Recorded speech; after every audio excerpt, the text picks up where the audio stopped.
So, Deb, you're on the top left of my screen. So, would you mind starting off with just a brief synopsis of you and who you are and what you do? Yeah, okay. Thank you, Daryl. My name's Deb Hicks, and I currently work for the Digital Learning branch in the Department of Education and Training.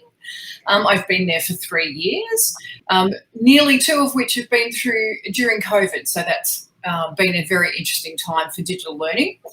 Prior to that, I worked in primary schools for many, many years before that, and for the last 20 years have had key roles in schools around digital learning. I also was an alternate coach in the past life, and ran a grassroots teacher group called the Macintosh Schools Network, which ran for about 10 years. So that's kind of a brief overview of what I've done. Thanks, Deb. Dave, you're next. Thanks, Daryl. Yeah, my name's Dave Williams. I work with the Catholic Education Office in Sandhurst, and I work with the primary and secondary schools in regional Victoria with their technical and curriculum needs around digital technologies and technology in general. Thanks, Dave. Steve, how about something about your background? My name's Steve Brophy, and I currently am the Director of Digital Transformation at Ivanhoe Grammar School, which I've been at for about the past 9 to 10 years. And I guess my role has morphed to follow the words and trends of it was e-learning and then it was ICT, but it's literally the same position of looking at the technology as an accelerant for human capacity. I began life as a PE teacher, so I often joke that I started as a jock and now become a geek, and I bridged the divide between the both. So been an educator for 20 years, worked in primary, Catholic, government, independent, international schools, and just love using technology to bring out joy. Thanks, Steve. And Catherine. Hi everyone, my name's Catherine Newington and I work for the Australian Computer Society, and my role is as the ICT Educator Specialist there, and I support teachers right across Australia to implement the digital technologies curriculum. So I actually work in collaboration with schools to create units of work, and best of all, the service that we offer at ACS is actually free for teachers too. So we've now got, we're building up a community of practice of teachers too. And just, making sure that we're helping teachers where they can, just to fully support their implementation of the digital curriculum. Thanks, Catherine. Just a short intro from me. I'm an ex-assistant principal at a large government school in Victoria. I spent a lot of time in independent schools as well before that, and spent some time working with the Digital Learning branch, and like Deb, also spent some really rewarding time as an alternate coach. I found that was an awakening for me because I had to deal with teachers that really weren't sure, felt threatened by change, felt threatened by the platform that was called the Ultranet. And now we find that most of them are working with something that's even better. They've really embraced what the Ultranet tried to achieve through, I guess, through force by the COVID pandemic. But it's an interesting transformation and one that we could spend a bit of time on. The first question we really wanted to address, I think, was how might, and this is from a personal perspective of mine, what do you do at a school that was kicking goals in terms of e-learning, was making some great strides? When your movers and shakers leave, quite often the program dies with them. And I just wanted to say, are there any strategies? Have people seen some ways in which this first aspect can be overcome? Has anyone got some thoughts on that? I've got something around that. I'm working with a teacher up in Queensland who is now new to this is more focused on the digital technologies curriculum, and nothing was left for him. So he's now walked into a new role, or the old DigiTech role for secondary school, and there is nothing that has been left behind. So he's almost starting a program from scratch. So I would say that from a leadership perspective, when those movers and shakers do move on, ensure that any planners, whether it's a yearly planner, some term planners, or a structure of what they've been doing over the last couple of years has actually been left behind, so the teacher can see what has done in the past and possibly use that to develop and continue the digital technologies curriculum learning, or the use of the resources teach too. Thanks, Catherine. Look, this is just a free-flowing thing. So if you've got something to add, I don't wait for me to say Dave or Deb or anyone like that. So you think it's really important to have the published planners, so that someone can walk in and see what's being done. Thanks, Catherine. I think I'll jump in now. I think one of the key things is don't wait for those movers and shakers to move on. You've got to plan ahead and make sure that you have succession planning and sustainability as a part of your program. So with any program where you've got natural leaders and natural people who are making things happen in the school, it's part of the leadership of that school's role to ensure that there's some sustainability practices put into that, so that everybody sees themselves as a leader, everybody sees themselves as a learner, and they make sure that the work that they do encompasses bringing on new people. So sharing that expertise, making sure that there's new people who can take over those roles, and that it's very clear what it is that everybody's doing, so that we can share all of that expertise and develop skill sets beyond just one or two. Because there's a bit of a temptation in schools to go, oh, thank goodness, there's that person who's just really great at it, we'll just let them go. And then when they leave, there's a gaping hole. So it's about, making sure that anybody who is taking on that leadership role in a school is looking at how they are going to sustain the practices that they're bringing in, whether that's formal or informal. And usually it's a mix of both. Yeah, I'd add to that and just say the question itself has got two components to me. One is your movers and shakers, and no matter if they're in the DigiTech space, are going to move on. That's just we're a transient industry. So I would use a design question and do a pre-mortem, which is a thinking ahead of time. How do we design contingency for when they move on? But also the second component is what is the indicators of a vibrant culture?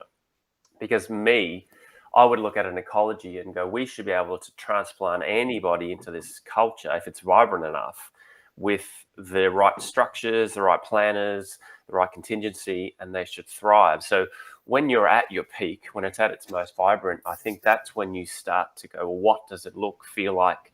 And then how do we design for people to leave? And then also creating a space that they just don't want to leave. If it's vibrant enough and you've got enough pathways for their own professional development, they won't leave. So I think there's a few elements in there, like framing it as a design question where they are going to leave, and then trying to put in things in place so that they don't. So you were saying you almost design an obsolescence to the program. Absolutely, because they will. We're in the unfortunate industry where great teachers often only promotional path is out of the classroom. And so how do we look at other industries who keep really, really good people in the spaces?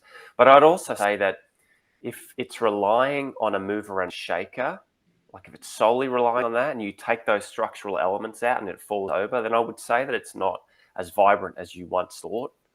So I would say that your vibrancy is judged by the lower end as well, and there's a degree of it. And so yes, you'll always have what we call your lighthouse people. But what's the impact and the ripple of that across the school? And that's vibrancy. Thanks, Steve. Yeah, I'd sort of throw in on that, but a vibrant culture takes time. It's not something that happens overnight. So when I'm talking to schools about developing a culture, it's not something that you can just flick a light switch on and say, "Here, we're vibrant." It's something that does take time, and like Steve said, some people think they're vibrant, but maybe they're not so much in that space yet. When you're talking culture, you've got to break it down a bit more and look at the climate of the school and what's the day-to-day look like? And it's that day-to-day interaction with technology that determines the long-term culture of the school. And I suppose that's where the typical classroom teacher may see their need. It's what they do in their classroom day in, day out with technology that eventually determines what happens in the culture of the school. And if there is no climate where day-to-day interaction with technology exists, then your long-term culture is going to suffer as a result of that. So I think looking at the climate is a big part of how schools make change in this space. Good points. Thank you very much. I was particularly interested in all of those, but what that raises is how, you know, Dave, you mentioned then about the ways in which teachers, what their day looks like, how they use technology in their day. So how do we get to that stage?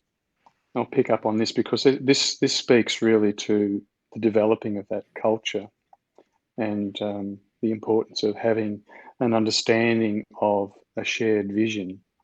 So I know a lot of the PD that I've run over the years, and Deb, I know that you have as well, have revolved around this whole idea of getting people to, or not getting, but encouraging people to understand that, yes, this is why we've got a vision and this is what we hope to achieve.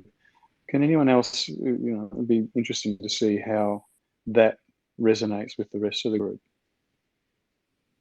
So, for instance, Catherine, your work with schools, are you able to walk into a school and the teacher is able to say, this is our vision for DigiTech, or do you find that it's an unusual occurrence? No, that's a lot of schools that I've been working with in the past couple of years are at that starting out stage and kind of more looking to help to create that vision of DigiTech and create that the planners and the journey, I suppose, of DigiTech within their school. So a lot of them are really asking, well, where do we start off with this, and how do we move forward with it? So yeah, my experience of working with that is a lot of teachers just unfortunately don't know where to begin and are quite overwhelmed with all of the products and services and things like that are out there. That one of the most difficult things is some teachers can get caught up with the bells and whistles of technology, but not really thinking about the value of the technology for their students and their school context. So I would say, you know, when we're developing that shared understanding of a DigiTech vision, is really think about the school and the students and then work around that vision. Yeah, I'll just add to that a little bit. I know, Daryl, you mentioned that we have both done a lot of work with our role with the digital learning branch around ICT planning with schools. And there's actually an online planning tool that schools can use to develop their ICT plan. And it naturally fits into that 4-year strategic planning cycle that schools go through. And it has a component where it asks you to develop that vision. And so on the professional development days that I've run with people, we spend a fair amount of time talking about that vision statement and how important it is to develop that vision. And we're not talking about writing paragraphs about what our plans are, but really dot pointing and being quite succinct about what it is that we want to achieve over the next period of time. And being very time specific and saying, like, over the next 2 years, over the next 3 years, this is what we are looking to achieve, and this is what it's going to look like, and this is what we all need to do to contribute to that, because it's very important that people speak the same language. You know, we're all motivated by and inspired by those same goals that we set for the whole school. So how does ICT fit in with our strategic plan, and what is it that we want to see? And it allows teachers to use that as a reference point for their future work and their planning and learning, and those shared expectations allow us to harness the power of group think. You know, everybody's working towards that same goal, and it allows staff to value their work and their contributions to that, and have that real ownership and commitment and alignment to that shared vision. So in the planning tool, there's a little bit of a guide that I've actually just reworked in the last couple of months that has some real key dot points on how to write a good vision for your school. And it really is a succinct document that outlines where you're going. And it's really important to do that, because the lack of a shared vision just leads to frustration and a lot of false starts. So you need to have that. It also helps to facilitate consistency. And we talk a lot about it being important for there to be consistency in a school, but from my sort of perspective and my experience, it's important to talk about consistency and the quality of that consistency being in outcomes. So it's a consistent set of outcomes and successes that our students achieve. It's not about consistent approaches, because the right approach is the one that works. So we have to have a toolkit available of approaches that we use to produce those consistent results, consistently successful results. So vision to me is paramount in planning. I'd also say take the word DigiTech out of it for the first conversation and have learning vision, because everybody in this room and the schools that we work at, it's still the core business of schools is learning. And I often find people stumble on that word DigiTech. It's like, oh, I should be adding more technology. It's almost like they have a guilt in the conversation. But then when you reframe it and say, all right, so what we're looking to do is increase collaboration, or we're looking to differentiate. And that's the sole driving purpose of what we are trying to do. And then we look at that as this is the vision of the school in this sort of learning capacity. And then you add the layer of DigiTech as a lens, like how might we use technology to achieve this? And the good thing about it then is it just comes back to that shared understanding. So we're not speaking in jargon, we're not speaking in code, and teachers can talk about learning. And then we as specialists, or those of you who've got that role in the school, can bring that expertise and can bring that vantage point into it.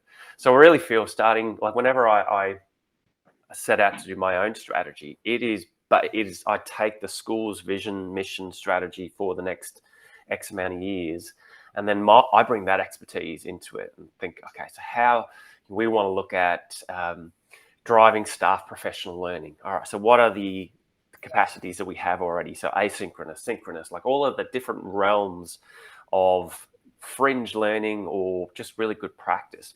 But it comes down to learning conversations and really taking the jargon away for a little while. Yeah. Thanks, Steve. Dave, did you want to add anything to that?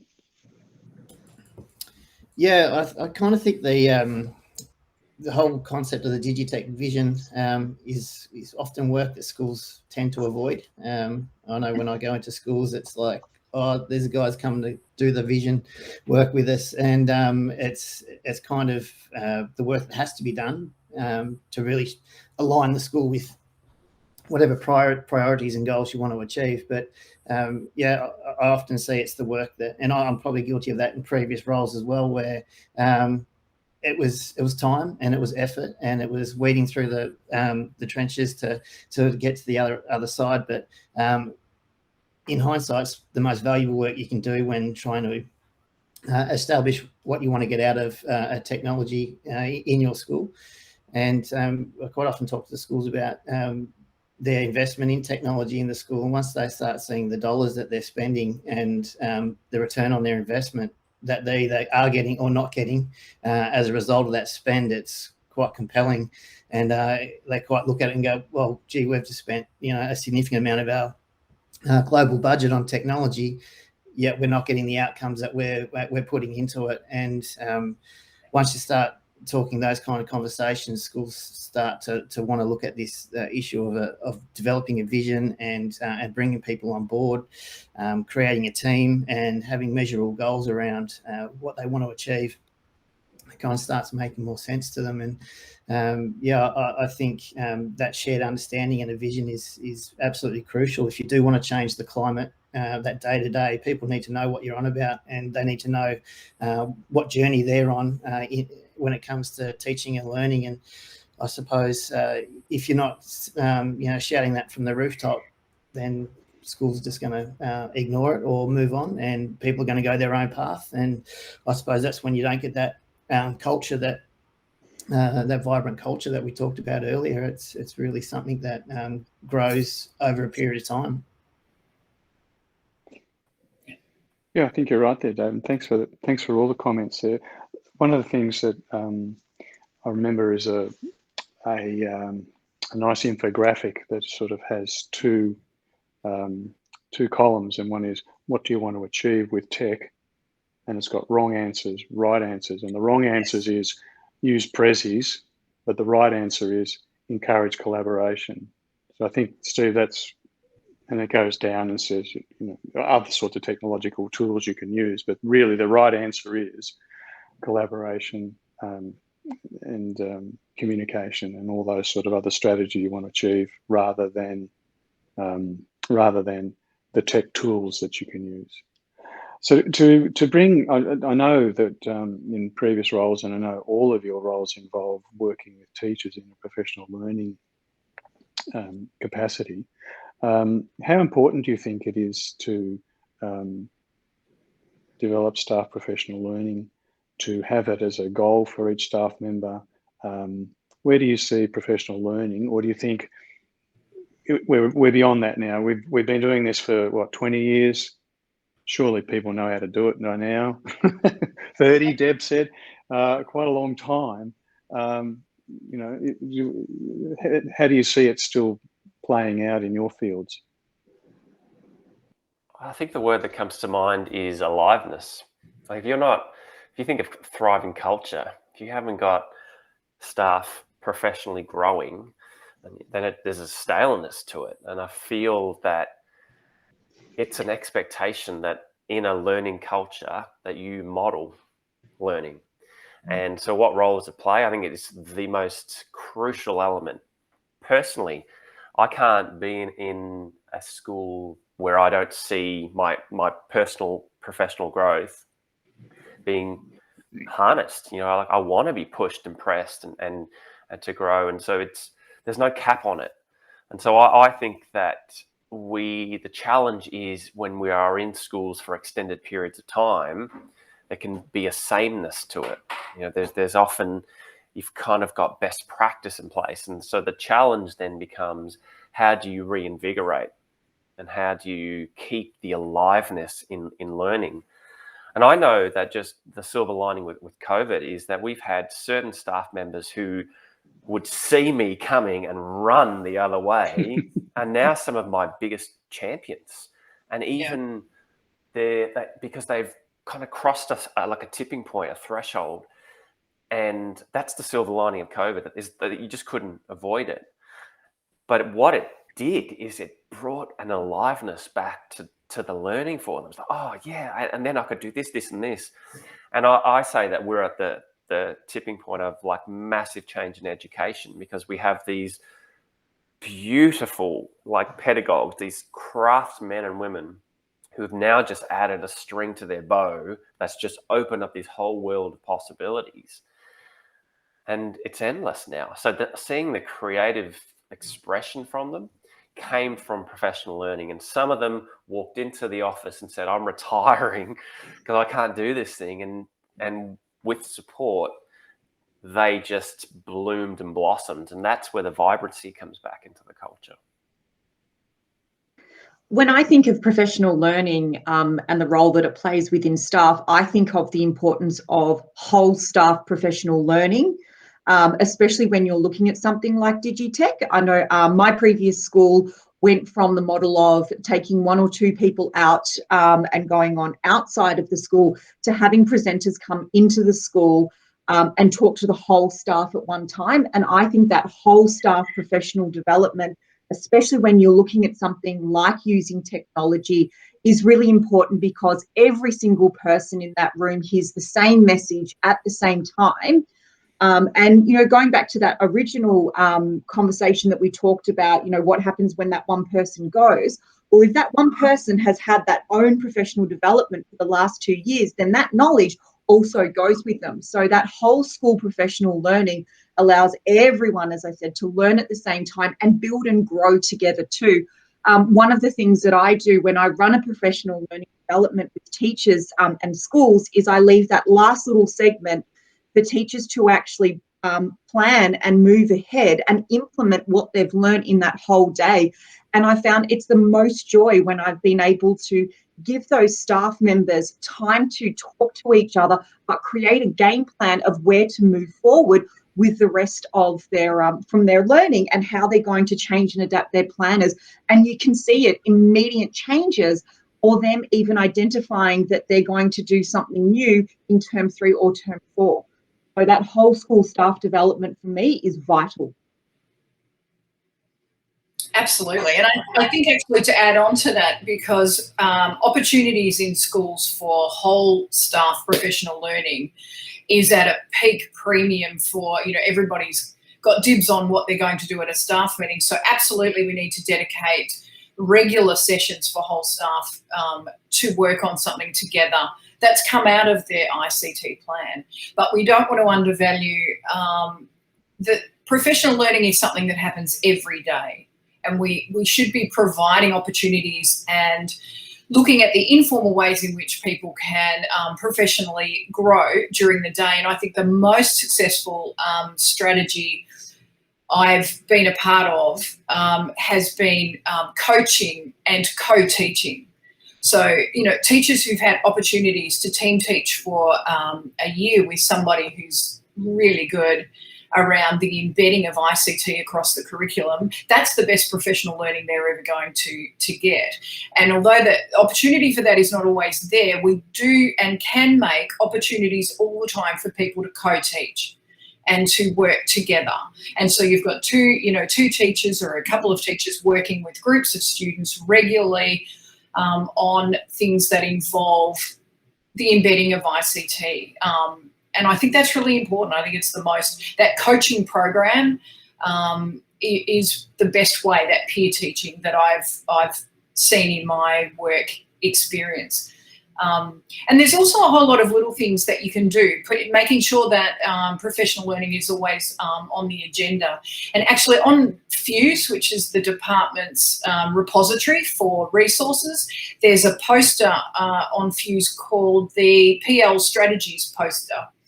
And, maybe we'll put a link in the notes that go along with this. But it talks about taking every opportunity to do things and says, set up things like collaborative Pinterest boards where people gather ideas together or have exit tickets in your staff meeting where everybody shares something as they're leaving, which is a really good strategy. Or, do things like techie brekkies and or ICT bursts at a staff meeting where, there's sort of no escape, but it's a quick, here's a really good thing that you can do, and it helps with collaboration, which is our focus, or it helps with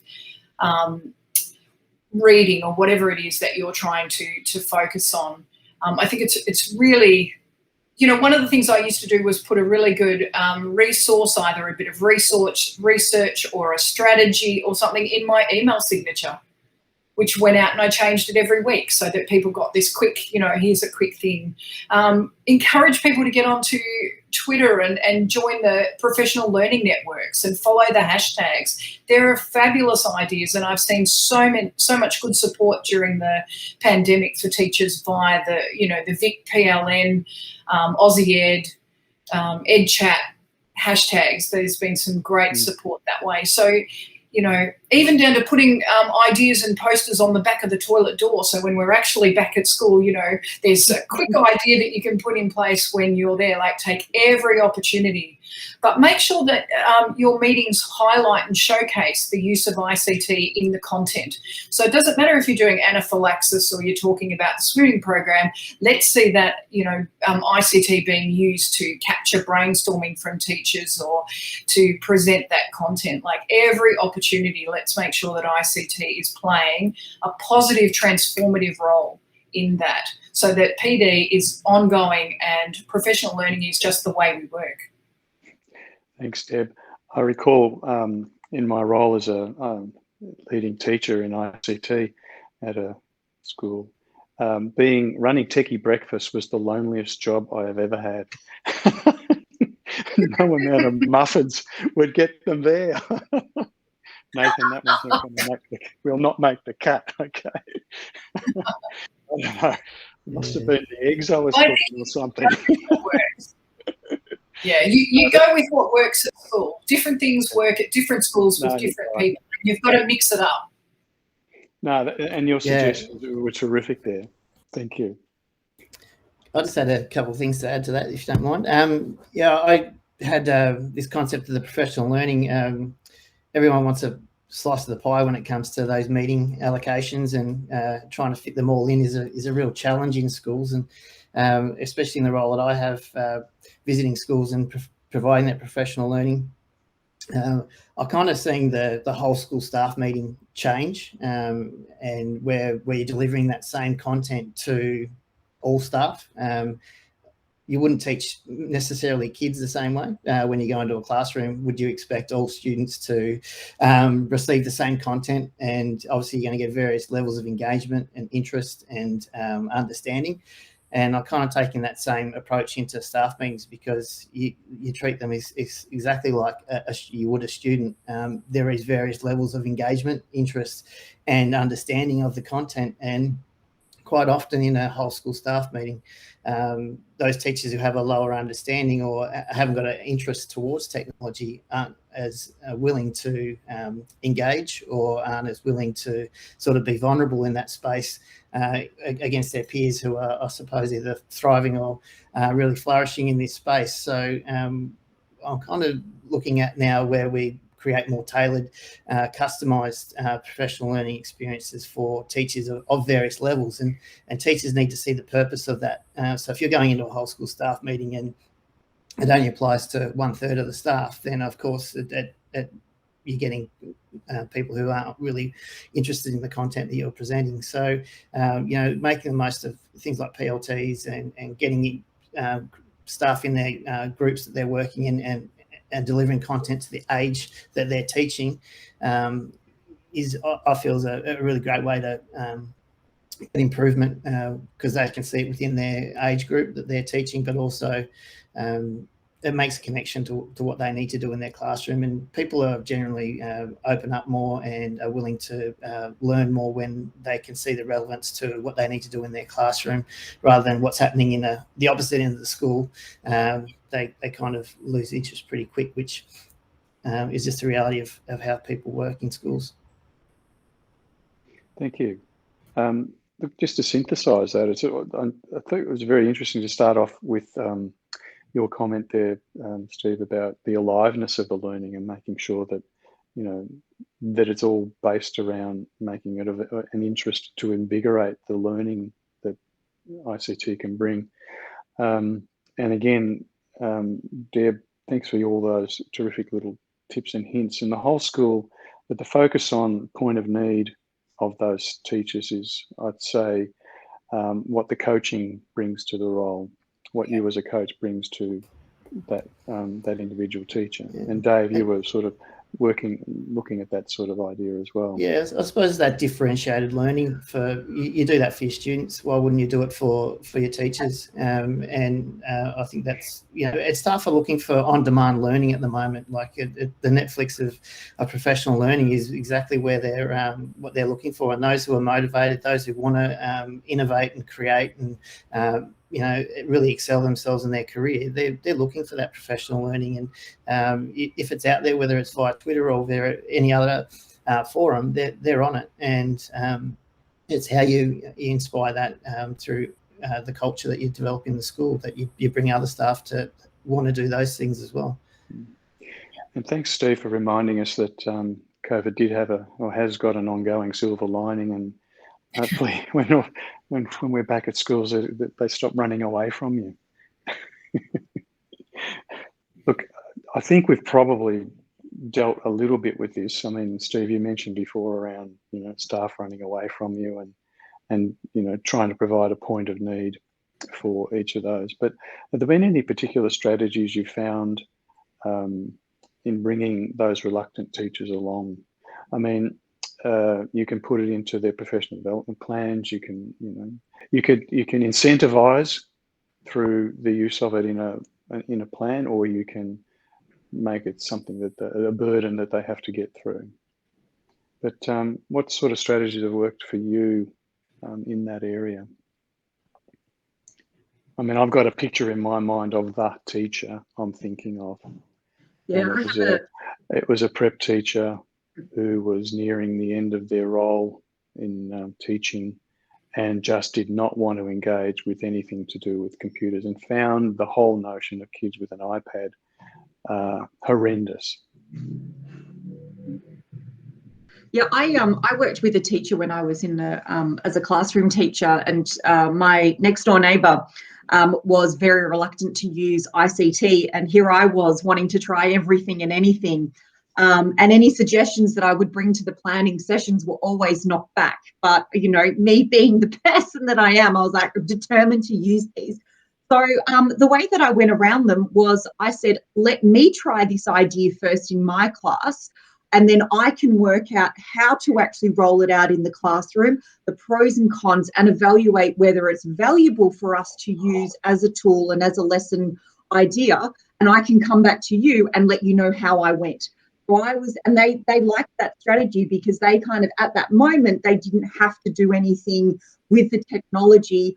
I trialed things out in my classroom that worked, and sometimes they didn't work. But when they did work, there was a lot of buzz within the students of some of the technology that we were using. And so it automatically then filtered into the other two classes. But the way then we got around it again is that I swapped over with that teacher. So when I wanted to use that iPad in one of the sessions, she took my students. And another idea was that we had that worked really well is that my students, because they'd been exposed to that technology only for a couple of sessions, but kind of already knew the introduction side of it, we went into her classroom and my students upskilled their students. And so that was a really great way to bring in the technology just by without trying to force it on her. I found it worked really well for my school, and the buzz around the use of technology was that factor to push her into it too.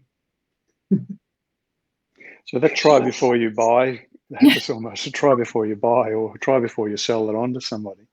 But I think there's a slide a little bit later on that, but we can talk to it whenever you feel like it. It doesn't have to do it. But that student agency is really important from what you picked up on then. To me, that was the thing. The buzz of the kids brought to the process was really important. Any other strategies you found? Sorry. Yeah, I was just going to say, I think that, you know, as Steve said before, we can take DigiTech out of it. You know, this is about, you know, how do you work with reluctant staff no matter what learning it is that you want them to take on board. And naturally, we want to put ICT in everyone's PDP. Absolutely, that's a given. But the key for me in all of the coaching roles that I've had in leadership roles around school is that you've got to listen to people, and you've got to acknowledge and validate their previous setbacks. So something has brought them to this point where I'm a bit reluctant, you know, there's some idea of this is going to take too much time, it's too hard, I'm not a mathematical thinker, or I'm not an ICT person, or I'm too old, or, you know, whatever the reasoning is, that, you know, you can apply it to anything. It's about acknowledging whatever setbacks they've had, listening to them and what's important to them, and then looking at finding those ways that ICT can transform what they believe is important. So looking at taking it from them, and then you can set goals together and work on how you're going to develop that. One teacher I worked with in a grade 1-2 a few years ago now, we had sets of iPads in the classroom. So each classroom had a set of 10 iPads that they had all the time in the classroom. And we had a variety of ways of sharing that out. Sometimes they only had the 10. Sometimes different grades would collect them all. We'd go 1-to-1. So there was a variety of ways that we used it. But she was very reluctant to do that, and her absolute passion was mathematics, and talking about how we didn't put enough emphasis on numeracy and mathematics, and she didn't want ICT getting in the way of the children learning numeracy. And I said, look, are you willing for me to come in and to work with you, because my role was as a coach, and we'll just do a little bit. So we'll do it in the tuning in part at the beginning. So we started with the students were sitting around, 10 of them had iPads, and we put on a whiteboard app on the app. The other children had their own actual little whiteboards. They had individual whiteboards. And so whatever she was asking them to do as a quick mathematical task, like quickly do this addition or quickly do that and show it. Some children were doing it on the iPad. Some children were doing it on the whiteboard. And we then, you know, children throughout the week swapped over, and so everybody got a chance to do that. And then I said, well, you're able to keep what these children have done to show they're working, so we can screen capture that. And we taught children to screen capture, and so she was able to then collect that learning as meaningful demonstrations of children's learning over time. So that gradually gave us an in to actually using the iPads for groups in lessons and things. But I think it was a matter of saying, look, you know, what you want to do as a teacher and what you believe is important, and I'm prepared to make what you're doing even better. And so we built it that way, and it seemed to work. It seemed to be a good. And you celebrate your successes over the time, but you make that celebration a genuine celebration.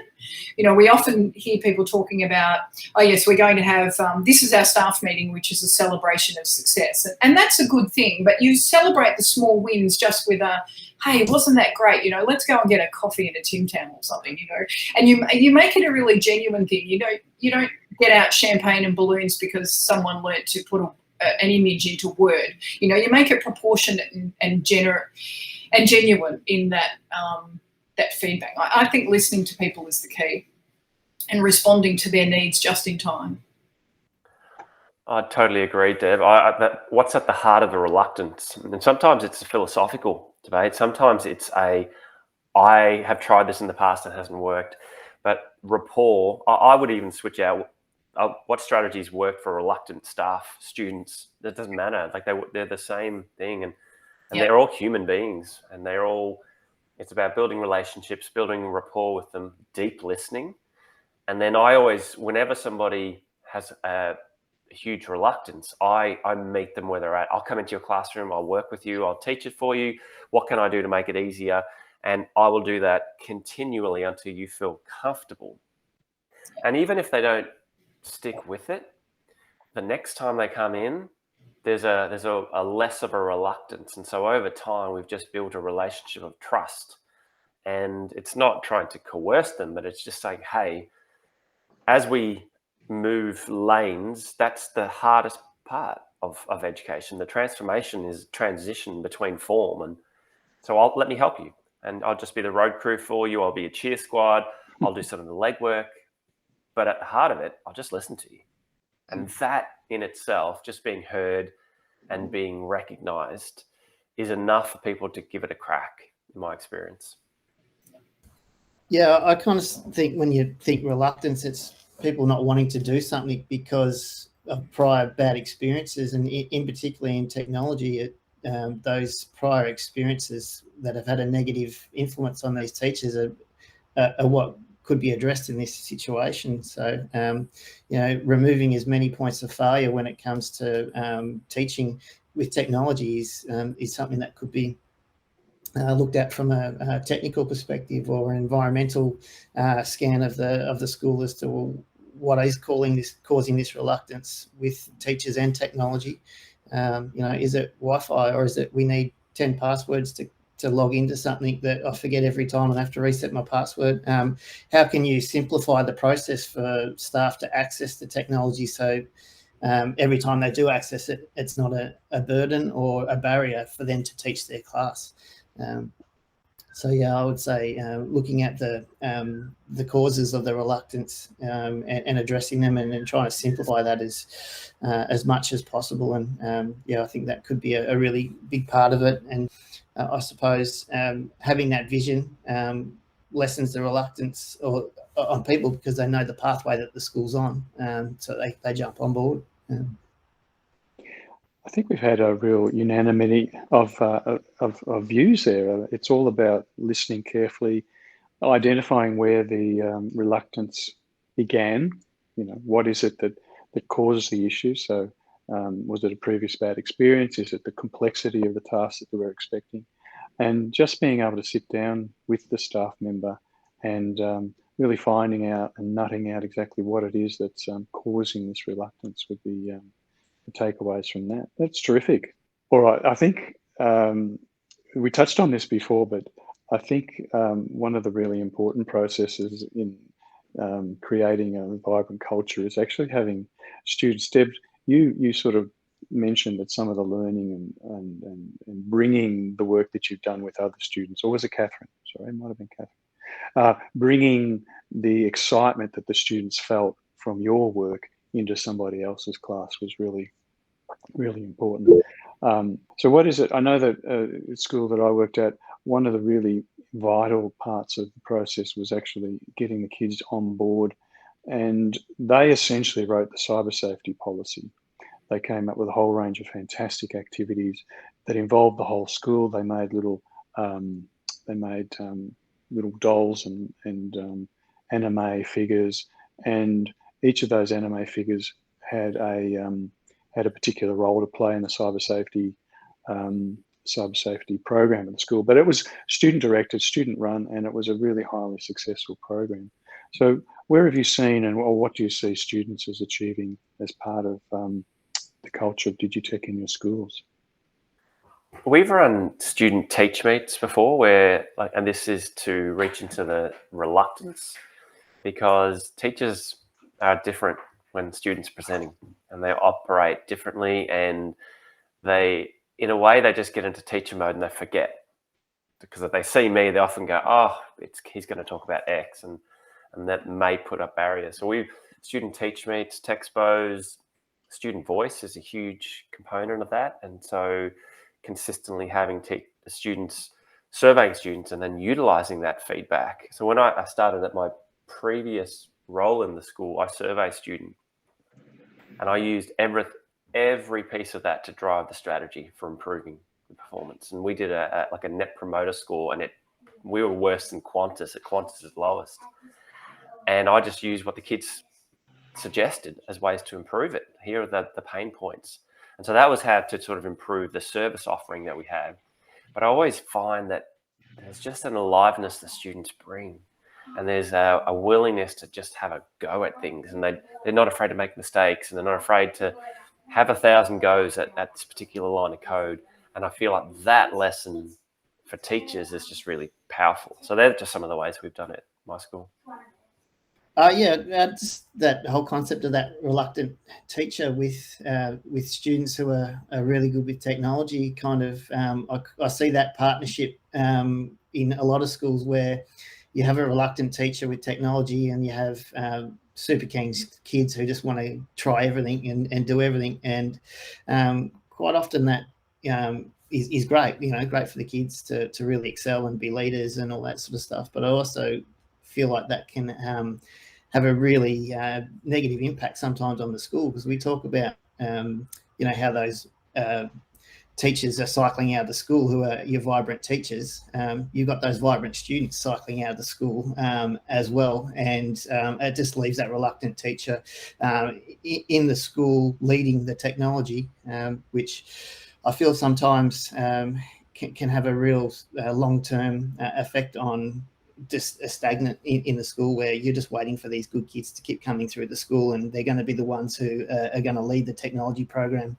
Whereas, really building the capacity of the teachers is really should be a focus of schools as well as the kids.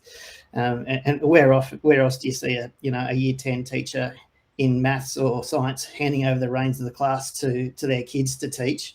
It never happens. They'll never do that. But with the technology, they're more than happy to say, here, kids, you can run the class today, because maybe I don't have the skill set in that, and that's fine as well.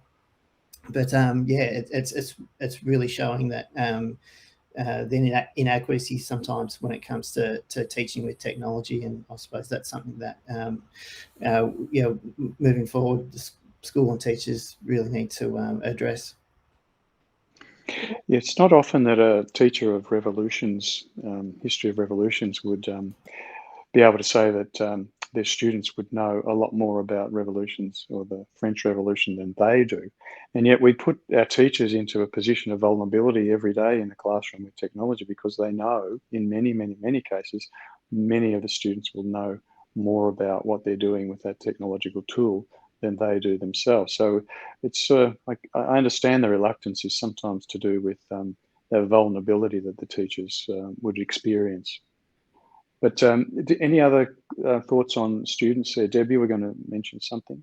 Oh yeah, I just think there's a strong power in student-led professional learning. However, whatever opportunities there are to make that happen, it's great for students and their agency in their learning. And you know, we've spoken briefly about that, but it's a really important professional learning tool. And some successful ways that I've seen that happen is in things like clubs programs, where the pressure of the curriculum and assessment is not necessarily there. But the club program, whether it runs during school time or during a recess break, whether that club is focusing on coding or robotics or filmmaking or photography or whatever it is, it's that wonderful opportunity where everybody in the room is learning together and that they're directing it according to their want or their will. And so teachers can feel a bit more relaxed at letting go, because there's not some kind of grading or assessment at the end that they need to worry about. You know, they can say, oh, how did you do this? And why don't you share that? And their teaching actually improves in that kind of coding, that club environment. So that I've seen that work really successfully. And we actually had our lunchtime clubs as an alternative to yard duty, which was a good enticement for some teachers to participate in that. And we, you know, set the clubs around ICT particular skill sets, and it was very successful. And students learning from each other, they learn how to peer teach, and they learn to teach adults, and they love that as well. I think you can get kids to, or students to create screencasts and how-tos. They do that. You know, they love being the YouTube person doing the tutorial. They can, you know, we had kids who described themselves as YouTubers, and there were in fact some 8-year-olds at my last primary school who had their own YouTube channel. So, you know, they're quite adept at doing this and are able to explain that. I think one of the other strategies that I actually brought in, which was in the curriculum, was ensuring that an investigation of new ways to present content or new ways to create content across any area of the curriculum was an actual accessible part of what the students were doing. So at the end, when students are doing some project, when they demonstrated their learning, a part of that was I investigated these 3 ways of presenting this learning, and I chose this one because it does X, Y, Z, and I learned that this tool allows you to do that. And that was a way of teachers being able to ask questions legitimately, they felt legitimately, of students and learn from them and say, oh, you know, I haven't heard of Prezi, or I haven't heard of, you know, that app, because the children have more time than we do to go investigating what's out there, and then they can talk about the ways to do it. And it also helps with student metacognition of understanding how they're doing something and why they're doing it, and bringing that in. So if you can put it into the assessment components, that's really useful too, I think. Thanks, Deb. Catherine, did you want to add anything at this point?